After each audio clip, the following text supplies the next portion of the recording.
സർക്കാരിന്റെ ഒരു മൂവ് എങ്ങനെയാണ്? ഇല്ല, സമരങ്ങളോട് പൊതുവെയുള്ള ഈ സർക്കാരിന്റെ നമ്മുടെ ഒരു വശത്ത് രോഗികൾക്ക് അത് ബുദ്ധിമുട്ടുണ്ടാകരുത് എന്നുള്ളതാണല്ലോ ഏറ്റവും പ്രധാനപ്പെട്ട കാര്യം. അതുമൂലം രോഗികൾക്ക് ബുദ്ധിമുട്ടുണ്ടാകരുത്. മറുവശത്ത് അവര് എന്തൊക്കെയാണ് പറയുന്നത് എന്നുള്ളത് സംബന്ധിച്ച് അതിനനുസരിച്ചിട്ടുള്ള ഇടപെടലുകൾ നടത്തുന്നുണ്ട്.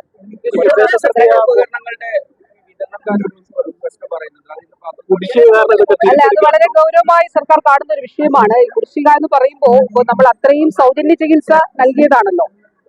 ഇപ്പോ കേരളത്തിൽ തന്നെ 3 മെഡിക്കൽ കോളേജുകളാണ് ഇപ്പൊ കഴിഞ്ഞ ഒരു ഇടയ്ക്ക് കാർഡിയോളജിസ്റ്റുകളുടെ പ്രൈവറ്റും സർക്കാരും അവരുടെ സമ്മേളനം നടന്നപ്പോൾ അസോസിയേഷൻ അവരുടെ സമ്മേളനത്തിൽ അവര് കണക്കെടുത്തപ്പോൾ അവർ തന്നെ പറഞ്ഞതാണ്, കേരളത്തിൽ എല്ലാ ആശുപത്രികളും നോക്കുമ്പോൾ സർക്കാരും സ്വകാര്യ മേഖലയെ നോക്കുമ്പോൾ ഏറ്റവും കൂടുതൽ കാർഡിയോളജിക്കൽ ഇന്റർവെൻഷൻ നടക്കുന്നത് 3 മെഡിക്കൽ കോളേജുകളിലാണ്, കോഴിക്കോടും കോട്ടയവും തിരുവനന്തപുരവും. അപ്പോ തീർച്ചയായിട്ടും അത്രയും ഇന്റർവെൻഷൻസ് നടത്തുന്നു, അത്രയും സൗജന്യ ചികിത്സ നമ്മൾ നൽകുന്നു. അപ്പോൾ അത്രയും ആവശ്യം ആളുകളുടെ ഭാഗത്തു നിന്നുണ്ടാകുന്നു. അത് ഈ വർഷങ്ങളിൽ നമുക്ക് ഓരോ വർഷവും കൂടുതലായിട്ട് കാണാനായിട്ട് സാധിക്കും.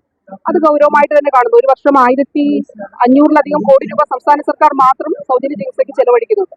അപ്പൊ ഈ കുടിശ്ശിക എന്ന് പറയുമ്പോൾ തീർച്ചയായിട്ടും അത് സൗജന്യ ചികിത്സ നേടി അതിനുശേഷമുള്ള അത് നമ്മൾ പേ ചെയ്യാനുള്ളതാണ്, സർക്കാർ പേ ചെയ്യാനുള്ളതാണ്. അത് ഗൗരവത്തോടെ നോക്കി അതും പരിഹരിക്കുന്നതിന് വേണ്ടിയിട്ടുള്ള ശ്രമം നടത്തും.